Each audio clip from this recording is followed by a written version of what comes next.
So ayun mga kasoli, kaya may mga dumadaan dito, ayun dami. So di natin lang anong club to, ayun dumadaan na sila. Yun, so training siguro to. Galing.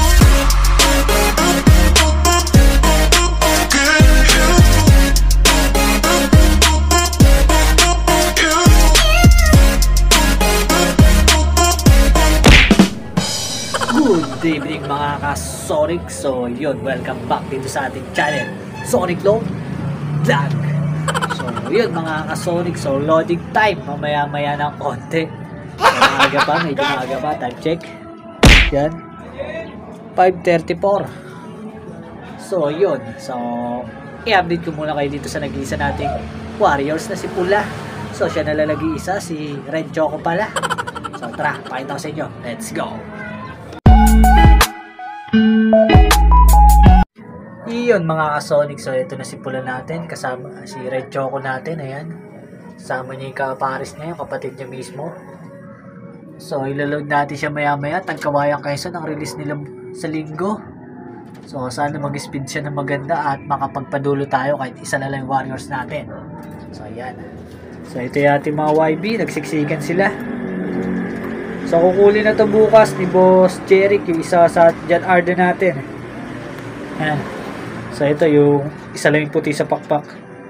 Tapos sa linggo naman kukulin ni Boss Mark Alvin yung tatlo niyang YB. Ito yung pula, yung red bar. Tapos itong isang John Arden. And ito yung anak ng second overall at ng Butterberg. Ayan. So kukulin na sa linggo.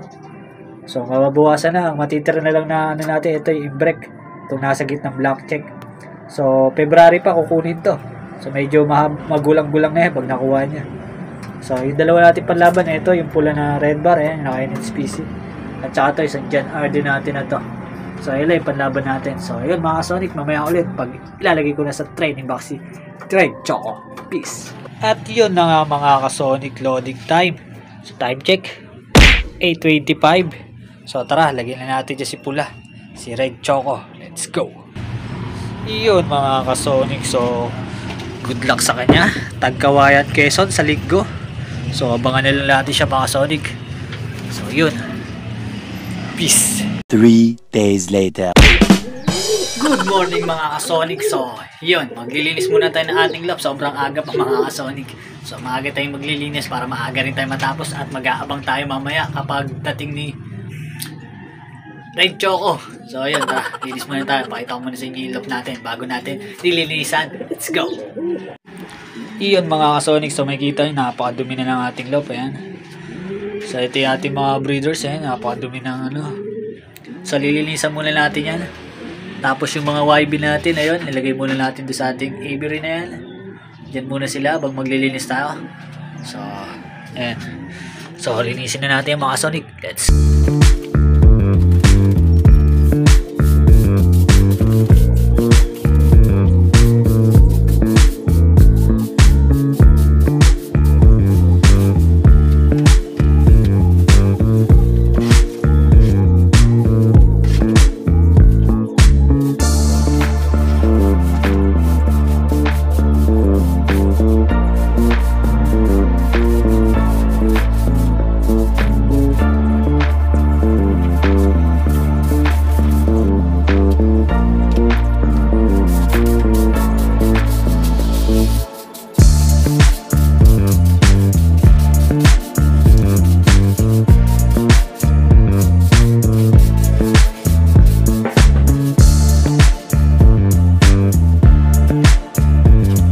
A few moments later.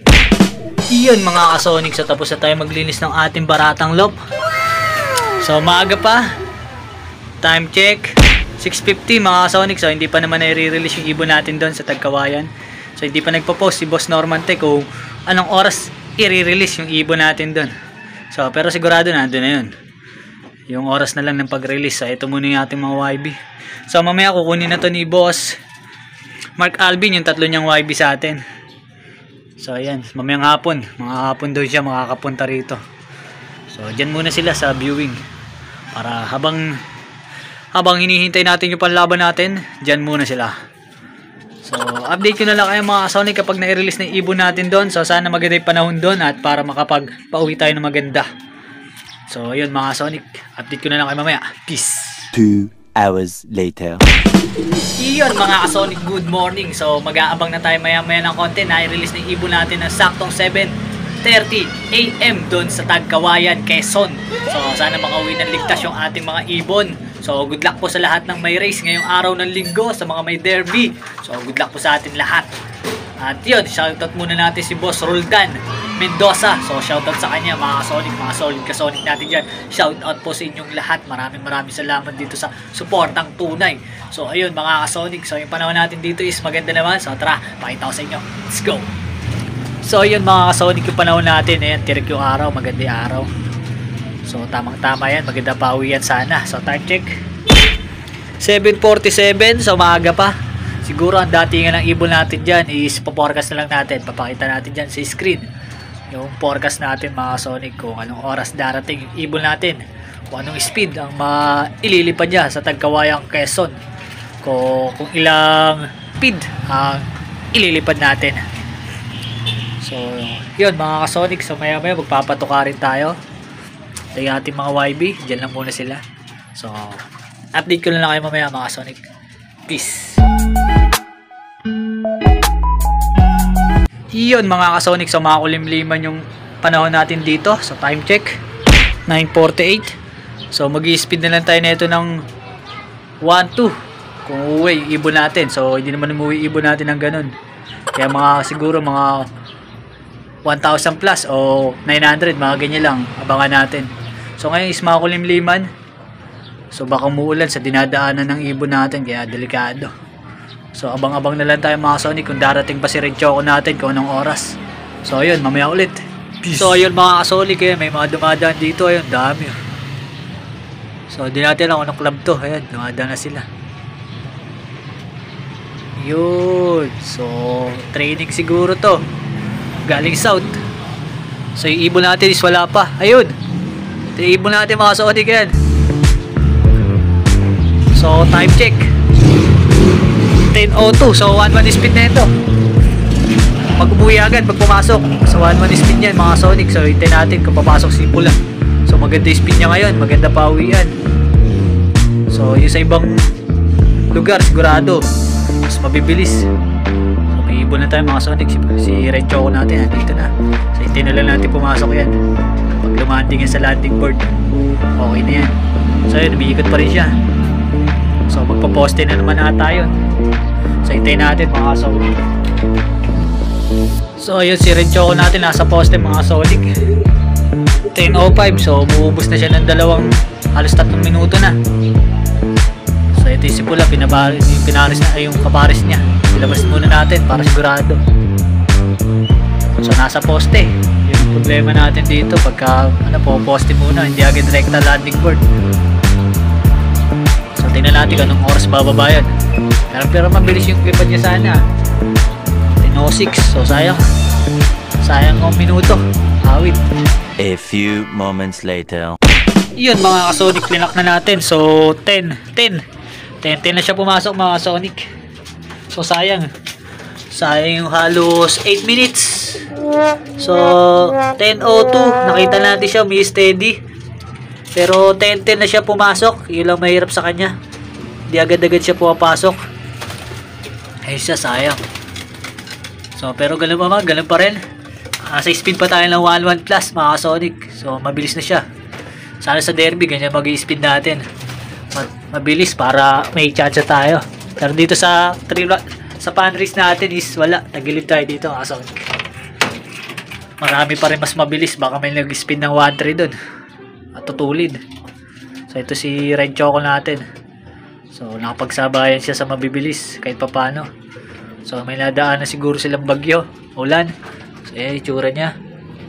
So yun, mukhang magkakawa na call. Pero agapan natin ang mga Sonic. Bibigyan agad natin ng malupitan na pang prevention yan. Ayan siya. So congrats sa atin at nakauwi ating ibon. So yun, i-prevent muna natin mga Sonic. Bigyan muna natin siya ng pigeon eye drops para at least hindi lumala kung alam mo yung mga bakterya na nahagip niya sa ere. So tara, bigyan mo natin. Let's go. So ito mga Sonic, nabigyan na natin siya ng pigeon eye drops. Ito. Ayan, pinatakan natin siya para yung mata niya is maging okay ulit. Ayan. So maya, bibigyan natin siya ng ano natin, Herbacure, Herbiotics para sure. So ayan mga Sonic, ito yung pula natin, si Red Choco. So bigyan natin siya ng ano, ng Herbiotics. So tara. So ito yung Herbiotics natin, ayan. Natin siya. Ayan, para makarecover din agad siya. Yun mga Sonic, nabigyan na natin ng Herbiotics. So mamaya papainamin na natin siya, pahingay muna natin mga ilang minuto.